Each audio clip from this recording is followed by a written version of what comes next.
Assalamu alaikum wa rahmatullah. If I can just have your attention for a few minutes. One of the blessings that I believe that our Memphis community has is that alhamdulillah, we thank Allah that we have the support of our interfaith colleagues, of members of other faith communities who are really and truly, genuinely supportive and sympathetic of us.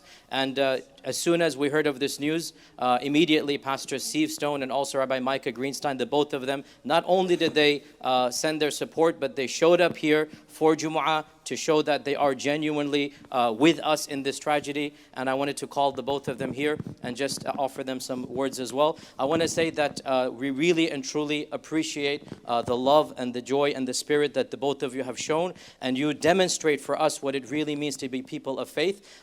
You have supported us from the very beginning when we didn't even have a mosque.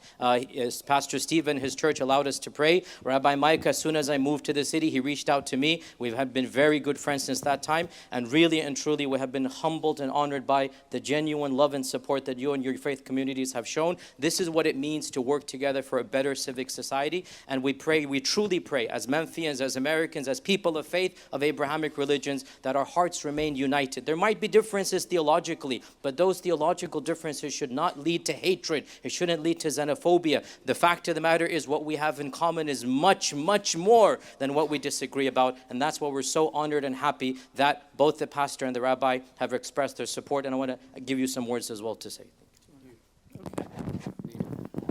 Just want to say that when I heard the news this morning, my heart was right here. And I knew that if my heart was right here, my body needed to be right here with all of you. My hope and prayer is that everybody in the world could have an experience of Muslim people that I have had with you. And boy, wouldn't that solve a lot of problems. My wife, Mary, is the giver in the family. She's back there, and she brought this tree in hopes that maybe you would plant it somewhere on this land in loving memory of all those who lost their lives in New Zealand. We love you deeply. You are our brothers and sisters, and so are they. And to stand with you is a deep honor for me.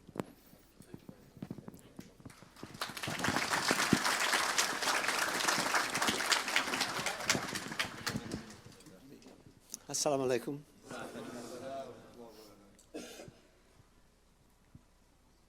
I am so moved by your community. Every time I witness your prayer, I get holy envy. And Sheikh Qadi's sermon was perfect. I just want to add one thing. The prevention of any, God forbid, future massacre, and it wasn't a terrorist attack, it was a massacre. The prevention of any future massacre in a mosque is not the responsibility of my Muslim brothers and sisters. The prevention of any future Islamophobia is the responsibility of Jews like me, Christians like Reverend Stone, and the rest of us who are not Muslim.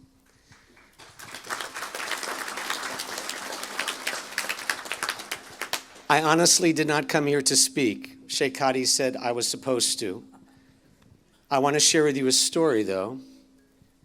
After the Pittsburgh massacre in the synagogue, which happened while I was leading prayer at Temple Israel, when I left the synagogue, the first people to come up the driveway were my Muslim brothers and sisters. That's the only way this will end. The cancer of hate will only stop when we stand together in solidarity and love as Adonai Allah, the one God of all, commands.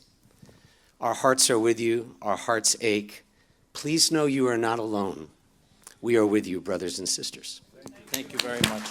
Thank you very much on behalf of our community. Thank you very much.